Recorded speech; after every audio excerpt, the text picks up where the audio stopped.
Bueno, Xabier, aurten 28. sagar lehiaketa ospatuko da, berbik antolatuta, pixka bat, zer zerik ikusiko dugu datorren igandean? Bueno, datorren igandean feriaren inguruan hor ikusiko duguna da sagarraren inguruan, Gerresti sagarraren inguruan, ekoizten diren eta ekoizleek alde batetik, baserritar ugari aurkezten geha, Gerresti sagarraren lehiaketa 16 baserritik datoz,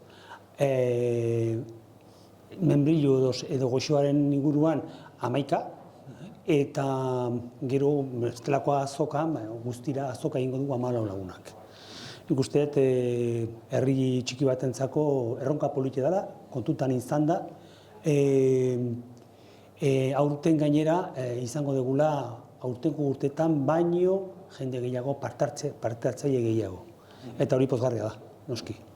Aurtengo nobedadeo berrikuntzatako bat da, sagar barietate desberdina erakusketa hori, inbehar dizue, zergatik? Nire ustez, helburu izan behar dolako sagarraren ingurun, probatu behar ditugu eta ikusi behar dugu ze gauza gehiago egin daitezken, ze ekintza gehiago aktibitate egin daitezken. Horietako bat, sar bariedadea da. Nire ustez, Gerresti sarra, naiz eta izarra izan gabirin, nire ustez beste beste sagar mota batzui hori kontutan hartu behar dira.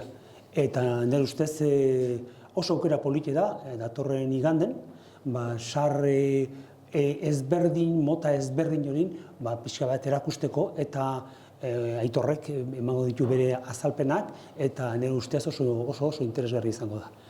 Eta nire ustez gaina jungo geha gauzak berrikuntzak eta gauzak berritzen urrengo urtetan ere. Aurten bariedadeen inguruan sartu dugu, baina nik uste urrengo urtetan sorpresatxo batzuk izango ditugula Sagarraren Gerrestiaren inguruan.